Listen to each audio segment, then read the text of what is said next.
الله من الشيطان الرجيم بسم الله الرحمن الرحيم قال أريد أنهيك إحدى ابنتي هاتين على أن تجوراني ثمان حجاج فإن أتمم أشارا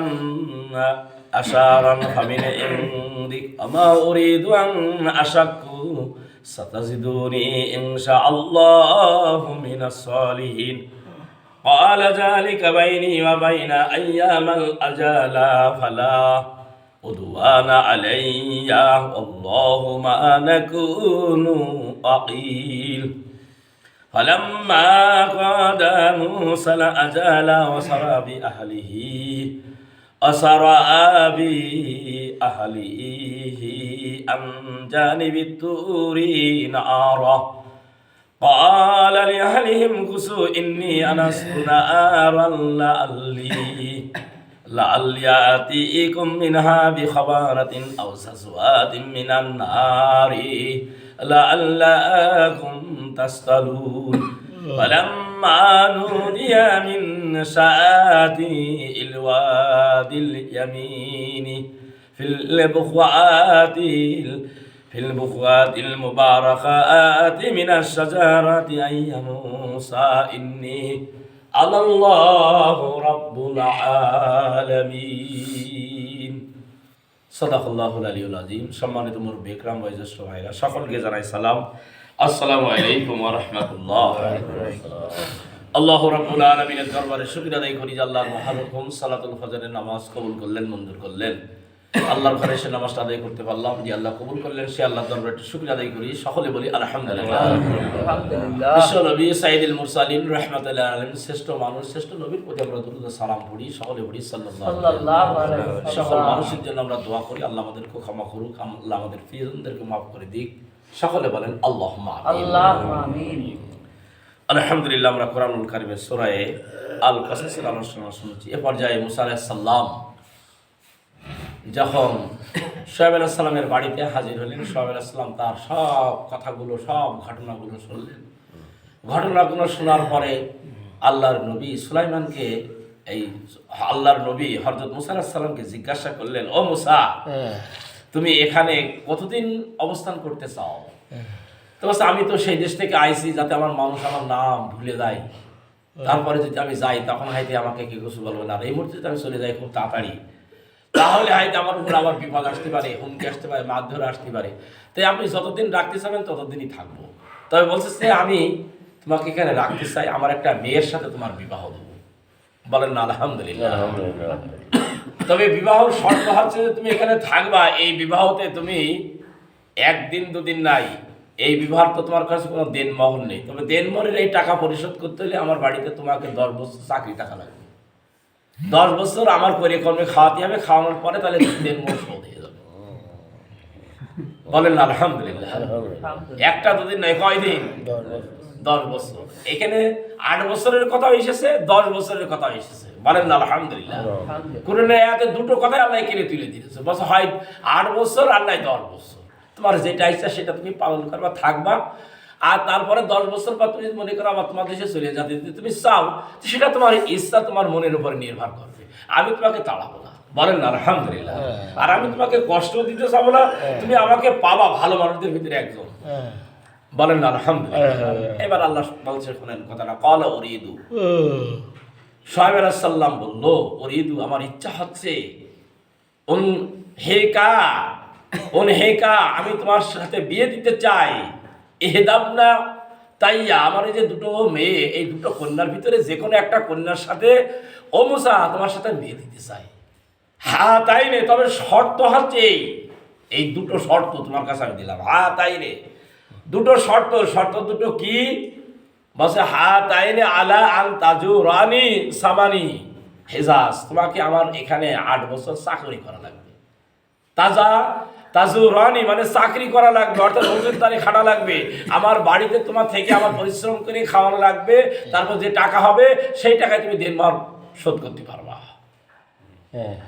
এই কথা বলে দিলেন শুআয়ব আলাইহিস সালাম ফাইন আতাম্মা আশারা অথবা 10টি বছর 8 বছর আর নাই 10 বছর ফামান ইন দাকা ফামিন ইনদাকা, এটা তোমার ইচ্ছা, তুমি কয় বছর 10 বছর পালন করবা কি 8 বছর পালন করবা, এটা তোমার ইচ্ছা। অমা উরিদু আন আশাকু আলাইকা, আমি তোমাকে কষ্ট দিতে চাই না। বলেন আলহামদুলিল্লাহ। অমা উরিদু, আমি চাই নে তুমি আমার এখান থেকে কষ্ট পাবা, এটা আমি চাইনি। অমা উরিদু আশাকা আলাইকা সাতাজিদুনি ইনশাআল্লাহ, অবশ্যই তুমি আমাকে পাবা। সাতাজিদুনি ইনশাআল্লাহ মিনাস সালিহিন, নেককার মানুষদের ভিতরে তুমি আমাকে পাবা। যত ভালো মানুষ আছে সে ভালো মানুষের সংস্পর্শে তুমি থাকতে চাও, তার ভিতরে আমি একজন আছি। বলেন না আলহামদুলিল্লাহ। কারণ এই লোকটা সোহেব আলাইহিস সালাম ছিলেন আল্লাহর একজন নবী। কি ছিলেন? নবী ছিলেন। সেটাই নবীর বা হাসে পরিবারের মেয়ের সাথে যদি বিয়ে হয়, তারা ভালো মানুষের সাথে ভালো মানুষ থাকা কোনো সমস্যা নেই, কোনো ঝামেলাও তাদেরকে হবে না। কলা জালিকা বাইনি ওয়া বাইনি, বলছে ঠিক আছে, আমার আর তোমার মাঝে এটা শর্ত একবার পূরণ হয়ে গেল। বলেন না আলহামদুলিল্লাহ। বলছে আমার আর তোমার মাঝে এই যে শর্ত, এটা পূরণ হয়ে গেল। আইয়ামাল আজাল কদাইতু ফালা উদওয়াল, তবে হচ্ছে কি আমার আর তোমার মাঝে যে শর্ত পূরণ হয়ে গেল নির্দিষ্ট সময়, আমি এটা পালন করবই করব। বলেন না আলহামদুলিল্লাহ। বলছে আইয়ামাল আজালা কদাইতু, আমি যে এটা নিলাম হাতে, এই শর্ত আমি পূরণ করবই। 8 বছর অথবা 10 বছর পূরণ করে আমি দেনমোহর শোধ করে দেবো আমার স্ত্রীর, তারপরে আমি আমার দেশে রওনা হব। বলেন না আলহামদুলিল্লাহ। এই শর্ত আমি আপনার কাছ থেকে নিলাম। আল্লাহর নবী এই শর্ত পূরণ করে দিলেন। বলেন না আলহামদুলিল্লাহ। আল্লাহ মা নাখল ওয়াকিল, আল্লাহ সব কথা জানেন। আল্লাহ সব কথা জানেন। মানুষ যে যা বলে সব রক্ষক, আল্লাহ এটা সব হিসাব রক্ষক করে আছেন আমাদের। বলেন না আলহামদুলিল্লাহ। আল্লাহর নবী মুসা এবং সোহেব আলাইহিস সালাম বললেন আল্লাহ মা নাখল ওয়াকিল, আমাদের সব কথা আল্লাহ রাব্বুল আলামিন ওয়াকিল করে রেখেছেন। সব কথা আল্লাহ রেকর্ড করে রেখেছেন, সব কথা আল্লাহ ভালো করে জানেন। বলেন না আলহামদুলিল্লাহ। এই কথা মুসা আলাইহিস সালামও বললেন, উনি বললেন। এরপরে কি হইল? মুসা আলাইহিস সালাম 10টা বছর অথবা 8 বছর সোহেব আলাইহিস সালামের বাড়িতে ওই মাদায়েন শহরে কেটে গেল। ফালাম্মা কাদাল আজাল, এই নির্দিষ্ট সময় যখন পার হয়ে গেল, 10 বছর মুসা আলাইহিস সালামের যখন পার হয়ে গেল, তখন দেনমোহর পরিশোধ হয়ে গেল। বলেন আলহামদুলিল্লাহ। তখন তার পরিবারদেরকে নিয়ে তার পরিবারদেরকে নিয়ে তখন রওনা হলেন ওই সেই সুদূর মিশর দিকে আবার চলে যাওয়ার জন্য রেডি। আসারাবি আহালিহি মিন জানিবি তুরি নারা, এখন যাচ্ছে রাস্তাতে, তো যাচ্ছে, যেতে যেতে যেতে দেখে তুর পাহাড়ের উপরে একবারে আগুন, একটি গাছের উপরে আগুন, অর্থাৎ আল্লাহর নূর চমকাচ্ছে। মুসা আলাইহিস সালাম এবার নবুয়ত পাবে। বলেন আলহামদুলিল্লাহ। তাওরাত কিতাব পাবে, আল্লাহর সাথে তার দিদার হবে, আল্লাহর সাথে তার কথা হবে। এই নূর তিনি দেখতেছেন, আগুনের একটি ঝলক তার তোর পাহাড়ের উপরে দেখতে পেলেন। ফালাম্মা, যখন উনি দেখতে পেলেন, ও আহালিহি ক্বালা লি আহালিহি ইমকুসু, তখন তার পরিবার লোকজন সব ছিল, বাস তোমরা এখানে দাঁড়াও, তোমরা এখানে থামো, আমি একটু দেখি ওখানে আগুন দেখা যাচ্ছে। এমনি আমি ওখানে দেখতে পাচ্ছি, ওই জায়গায় একটু আগুন দেখতে পাচ্ছি, আগুনটা আমি একটু নিয়ে আসি যে। বলেন আলহামদুলিল্লাহ। বলছে ক্বালা ইমকুসু আহালিহি ইন্নী আনাস্তু নারা, আমি একটু আগুন দেখছি, আগুনটা নিয়ে এসে দিই তোমাদেরকে। আতিহা, যদি আগুন যদি নাও হয়, আতিকুম মিনহা বিখবরিন, তো ওখান থেকে তোমাদের কোনো খবর নিয়ে আসবো, যে কোনো একটা আমি খবর তোমাদেরকে দেবই। আও আজওয়াতুম মিনান নার, আমরা আগুনের একটা টুকরায় কাঠসহ একটা আগুনের টুকরা আমি নিয়ে আসবো। সবুজ গাছ, সেই গাছের উপরে কাঁচা গাছের পাতাগুলো সবুজ, একটা পড়ছে না, তার উপরে আগুন দেখা যাচ্ছে। একটা মানে তাজ্জব হয়ে গেলেন মুসা আলাইহিস সালাম এবং লোকজনও তাজ্জব হয়ে গেলেন। সবুজ গাছ, সেই গাছের উপরে আগুন। বলেন আলহামদুলিল্লাহ। আল্লাহ নূর চমকাতে থাকছেন। এই মুসা আলাইহিস সালাম আল্লাহর এই নূর তখন অবলম্বন করলেন। বলেন আলহামদুলিল্লাহ। বলছে যে আমি এখান থেকে তোমাদের জন্য কিছু আগুন অথবা নূর আমি তোমাদের জন্য নিয়ে আসবো। যদি আগুনই হয় তবে নিয়ে আসবো, আমি আগুনের টুকরা হলে আমি নিয়ে আসবো।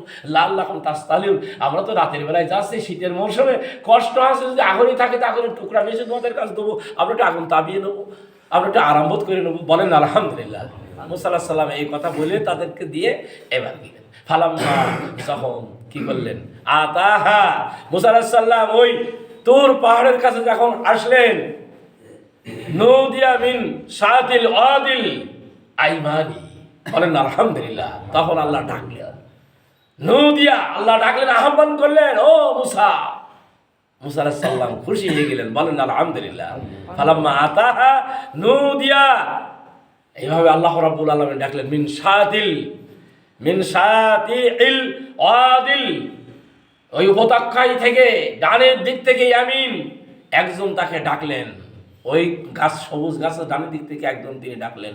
ফিল বুকাতিল মুবারাকাত, বরকতপূর্ণ ছিল সেই গাছটা, বলেন আলহামদুলিল্লাহ। সেই গাছটা ছিল বরকতপূর্ণ একটা গাছ, সেই গাছের থেকে একজন ডাকছে, ডেকে বলতেছে, আইয়া মুসা, হে মুসা, ইন্নী, নিশ্চয় আমি, আনাল্লাহ, আমি আল্লাহ, বলেন আলহামদুলিল্লাহ। বাস ইন্নী আনাল্লাহ, আমি আল্লাহ, আলা রব্বুল আলামিন, সারা জাহানের যিনি রব, সেই রবের মালিক হলাম আমি আল্লাহ। আমি আজকে তোমাকে তাওরাত কিতাব দিয়ে দিলাম এবং তোমার সাথে আজকে আমার কথোপকথন হয়ে গেল, বলেন না আলহামদুলিল্লাহ। মুসা আলাইহিস সালাম সেখানে সব কথা যা ছিলেন সব কথা আল্লাহর সাথে বললেন এবং তিনি তাওরাত কিতাব নিয়ে জাতির কাছে আসলেন। সুম্মা আতাইনাল কিতাব, আল্লাহ সুম্মা আতাইনাল কিতাব, সুম্মা আতাইনা মুসাল কিতাব, এমন কিতাব নিয়ে তিনি আসলেন, সেই কিতাবের ভিতরে সব কিছু বর্ণনা ছিল। আল ফুরকান, সত্য মিথ্যার পার্থক্য করতে পারলেন। লাআল্লাকুম তাহতাদুন, এবং মানুষ যারা মানলো, সেই কিতাব যারা মানলো, তারা হিদায়াত পেয়ে গেল, বলেন না আলহামদুলিল্লাহ। এজন্য আসেন, আল্লাহ আমাদেরকে কবুল করুক, আল্লাহ আমাদেরকে মঞ্জুর করুক। তবে আমরা আজকের আয়াত থেকে যেটা আমরা শিখলাম, শিক্ষা পেলাম, সেটা হলো এই দেনমোহর একটি কঠিন জিনিস, বুঝেছেন? আমরা তো অনেক সময় দেনমোহর দিতে চাই না, কিন্তু দেনমোহর দিয়ে বিবাহ হলো। সেই মুসা আলাইহিস সালাম 10 বছর পরে বিয়ে দিতেছিলেন, শর্ত পূরণ হয়ে গেল, আল্লাহ সেই বিবাহ তার সাথে হয়ে গেল, বলেন আলহামদুলিল্লাহ। তাহলে দেনমোহর কত বড় একটা জিনিস। আল্লাহ রাসূলের জন্য বলেছেন, তুমি দেনমোহরের টাকা যদি আছে কি করতে পারো, জোগাড় যদি তুমি করতে না পারো, আর তারপরে যদি তুমি ওই শিশুর যদি আকিকার ব্যবস্থা যদি করতে না পারো, তবে তুমি যেন বিয়ের কাতারে ঢুকো না, বলেন আলহামদুলিল্লাহ। এটা আমরা এখান থেকে জানলাম, এটা একটা জিনিস আমরা শিখলাম। আর একটা জিনিস আমরা আজকের আয়াতগুলো থেকে আমরা যেটা জানলাম আর যেটা শিক্ষা আমরা পালাম, সেটা হলো, যদি কেউ কোনো দায়িত্ব পালন করে, একজন চাকরি করে, সে তার চাকরি যে কয়েক ঘন্টা, সেই কয়েক ঘন্টা করতে হবে, এই চুক্তি পালন করা লাগবে। আর যারা এই চুক্তি পালন করবে না, তারা এই কোরআনের আওতা থেকে বহির্ভূত, তারা মুনাফিকের পর্যায়ে পড়ে যাবে। আপনার 6 ঘন্টা ডিউটি, 5 ঘন্টা ডিউটি, 3 ঘন্টা ডিউটি আপনি পালন করবেন, 1 ঘন্টা করে চলে আসবেন, হবে? আমাদের দেশে মজুরিরা, শ্রমিকরা এখন আছে কি নেই? যদি গৃহস্থ থাকে না ভালো, আর হলে কাজ করলেন, এক কাজে বসে থেকে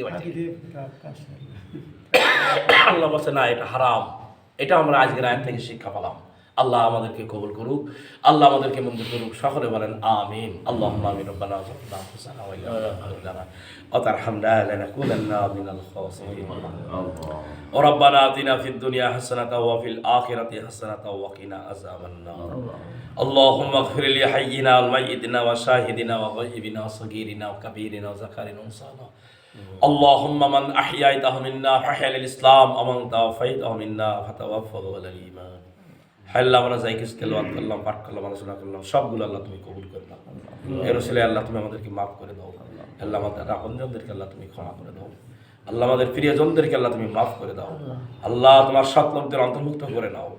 আল্লাহ, আমরা কোরআনের হাদিস থেকে যে কথাগুলো জানলাম, আলোচনা করলাম, সবগুলো আমল করার জন্য আমাদের তাকাব্বাল মিন্না ইন্নাকা আনতাস সামিউল আলিম ওয়া তুব আলাইনা মাওলানা ইন্নাকা আনতাত তাওয়াবুর রহিম। লা ইলাহা ইল্লাল্লাহ।